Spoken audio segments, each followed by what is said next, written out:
शेतकऱ्यांसाठी आनंदाची बातमी आहे. तर आता पीक विमा शेतकऱ्यांच्या खात्यामध्ये इथं जमा होण्यास सुरुवात झालेली आहे. तर आता प्रधानमंत्री पीक विमा योजना, तर आता सर्व शेतकरी बांधवांसाठी पीक विम्यासंदर्भात आज एक आनंदाची बातमी घेऊन आलेलो. तर आता या जिल्ह्यांमध्ये जी की शेतकरी बांधवांच्या खात्यामध्ये पीक विमा वाटप यामध्ये खरीप आणि रब्बी पिकांचा समावेश आहे. तुमच्या खात्यामध्ये किती रुपये जमा झाले हे कशा पद्धतीने पाहायचं आहे, लाईव्ह तुम्हाला इथं दाखवणार आहे. सर्वप्रथम क्रोम ब्राउझर इथं ओपन करून घ्या. इथं पीक विमा असं टाकायचं आहे. टाकल्यानंतर इथं तुम्हाला सर्चवरती ज्या क्लिक करायचं आहे. काय करायचं आहे, सर्चवरती आपल्याला क्लिक करायचं आहे. तर आपण इथं सर्चवरती आपण क्लिक करून घेऊ. क्लिक केल्याच्या नंतर आता इथं जे काही आपल्याला दिसत आहे, इथं प्रधानमंत्री पीक विमा योजना पहिल्याच लिंकवरती तुम्हाला क्लिक करायचं आहे. तर आपण यावरती क्लिक करून घेऊ. क्लिक केल्याच्या नंतर अशा प्रकारचं इंटरफेस तुम्हाला ते दिसेल. तर आता यामध्ये जे काही आपल्याला पीक विमा आपल्या खात्यामध्ये जमा झाला की नाही हे पाहण्यासाठी इथं 3 डॉटवरती क्लिक करा. मोबाईलची जी काही स्क्रीन आहे इथं डेस्कटॉप साईड आहे की नाही ते चेक करून घ्या. डेस्कटॉप साईड असणे आवश्यक आहे. तर इथं आता तुम्ही याची लँग्वेजसुद्धा इथून चेंज करू शकता. लँग्वेजसाठी तुम्हाला यामध्ये सर्वप्रथम इथं क्लिक करायचं आहे. तर इथं आपण आपली जी काही लँग्वेज आहे ती लँग्वेज इथं सिलेक्ट करून घेऊ. आपली मराठी आपल्याला पाहिजे. तर मराठीवरती सिलेक्ट केल्यानंतर सर्व लँग्वेज जे इथं मराठीमध्ये येऊन जाईल.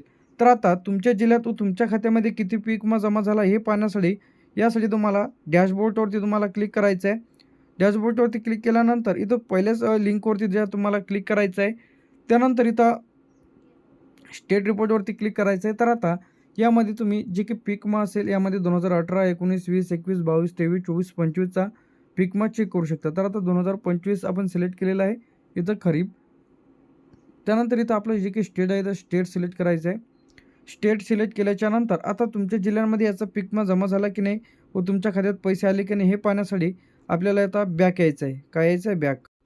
बॅक आल्याच्यानंतर आता आपल्याला या ऑप्शनवरती क्लिक करायचं आहे. पहिलं जो ऑप्शन येईल यामध्ये शेतकरी कॉर्नर म्हणजे स्वतःचा पीक विमा भरण्यासाठी अर्ज करा, जे की शेतकरी कॉर्नर या ऑप्शनवरती क्लिक करायचं आहे. क्लिक केल्याच्यानंतर आता आपल्याला यामध्ये दिसेल शेतकरी करिता लॉग इन करा या ऑप्शनवरती आपल्याला क्लिक करायचं आहे. तर आपण यावरती क्लिक करून घेऊ. क्लिक केल्याच्यानंतर आता तुम्हाला जे काही शेतकरी बांधव आहेत तर त्यांचा मोबाईल नंबर इथं तुम्हाला टाकायचा आहे. हा जो कॅप्चा येईल कॅप्चा तुम्हाला इथं टाकायचा आहे. कॅप्चा खाली टाकायचा तुम्हाला. तर इथं आपला कॅप्चा येईल, इथं आपला मोबाईल नंबर येईल. त्यानंतर रिक्वेस्ट फॉर OTPवरती आपल्याला क्लिक करायचं आहे. काय करायचं आहे, रिक्वेस्ट फॉर OTPवरती. आता ज्या शेतकऱ्यांना चेक करायचं असेल तर त्यांनी हा व्हिडिओ शेवटपर्यंत बघा. तर इथं आपण आपला जो काही कॅप्चा आहे कॅप्चा तुम्ही इथून रिफ्रेश देखील करू शकता. तर कॅप्चा इथून तुम्ही जे आहे वेगवेगळे प्रकारचे कॅप्चे इथं येतील. तर तुम्हाला कॅप्चा जर घेत नसेल तर पुन्हा रिफ्रेश करून इथं कॅप्चा टाकायचा आहे. तर इथं कॅपिटल स्मॉल जसंच्या तसं तुम्हाला इथं टाकून घ्यायचं आहे. तर इथं आपण कॅप्चा जे आपण इथं एंटर करून घेऊ, कॅपिटल स्मॉल. त्यानंतर जी काही स्पेलिंग आहे ती तुम्हाला कॅपिटल स्मॉल जसंच्या तसं संख्या टाकायची आहे. जे काही मोबाईल नंबर टाकून रिक्वेस्ट फॉर OTPवरती क्लिक करणार आहे. क्लिक केल्याच्यानंतर इथं OTP जे इथं सेंड झालेलं आहे. तर आता OTPसाठी थोडा वेट करा.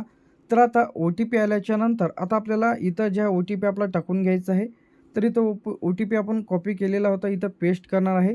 पेस्ट केल्याच्यानंतर आता आपल्याला जे की इथं सबमिटवरती क्लिक करायचं आहे. तर कधी-कधी इथं टायमिंगसुद्धा लागू शकते. तर अशा प्रकारे जे तुम्ही इथून तुमचा पीक विमा भरला की नाही ते सुद्धा तुम्हाला इथे दाखवेल. राईट साईडच्या कॉर्नरला इकडे यायचं आहे. इथं काठाला आल्यानंतर इथं तुम्हाला एक ऑप्शन दिसेल. इथं आणि इथं जे की तुम्ही इथून इयर सिलेक्ट करू शकता. म्हणजे 2024चा चेक करायचा आहे. त्यानंतर इथून खरीपचा चेक करायचा आहे की रब्बीचा ते तुम्ही इथून सिलेक्ट करू शकता. तर पहिल्या ऑप्शनवरती आपण इथं क्लिक करू. यामध्ये 2024 पासून पीक विमा तुम्ही चेक करू शकता. तर आता यामध्ये तुम्हाला चेक करण्यासाठी यामध्ये तुम्हाला कशाचा करायचा आहे, यामध्ये खरीपचा चेक करायचा आहे की रब्बीचा ते तुम्हाला इथं टिकवरती क्लिक करायचं आहे. तर जर तुम्हाला खरीपचा चेक करायचं असेल खरीप या चेक बॉक्सवरती क्लिक करा. रब्बीचा क्लिक करायचं असेल तर रब्बीवरती क्लिक करायचं असं. त्यानंतर इथं खाली दिसेल की पैसे खात्यामध्ये जमा झालेले आहे. तर आता हे जे काही अमाऊंट आहे टोटल क्लेम पेड हे तुमच्या खात्यामध्ये पैसे जमा झालेले होय.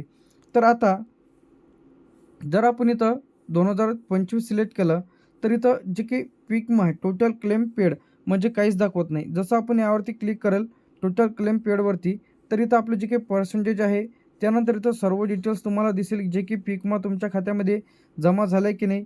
आता ज्यांचे कोणाचे फॉर्म इथं अप्रूव्हल व्हायचे राहिलेले असतील तर अशाने चेक करून घ्या. तर आता यामध्ये खरीपचा असेल रब्बीचा असेल ते तुम्ही पीक विमा भरला की नाही ते तुम्हाला इथे दिसेल. तर आता आपण जे काही डेमोसाठी 2024 सिलेक्ट करू.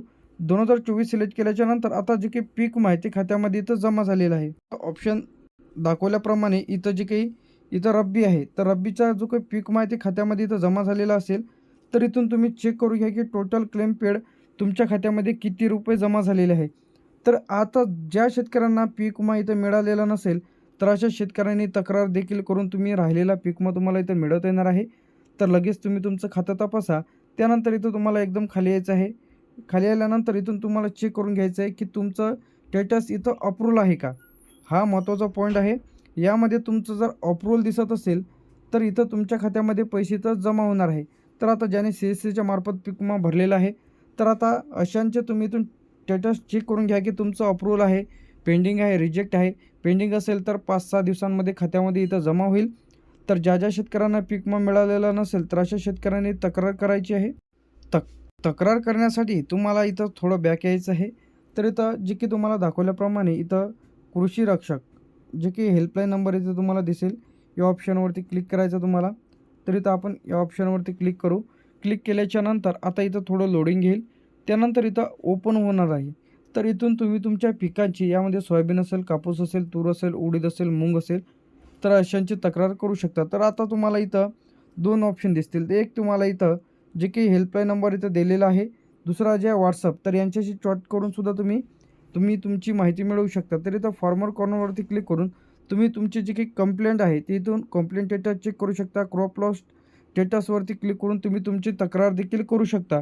लगेच तुम्ही तुमची तक्रार करून घ्या. ज्यांना पीक विमा मिळालेला नसेल व तुमच्या काही अडचणी असतील, लवकरच आपण आपल्या चॅनलवरती दुसरा व्हिडिओ अपलोड करणार आहोत. तर चॅनलला सबस्क्राईब करून ठेवा. त्यामध्ये आपण कशा पद्धतीने तक्रार करायची आहे, जेणेकरून पीक विमा व भरपाईची रक्कम तुम्हाला मिळेल, त्यावरती आपण आपल्या चॅनलवरती व्हिडिओ अपलोड करणार आहोत. तर चॅनलला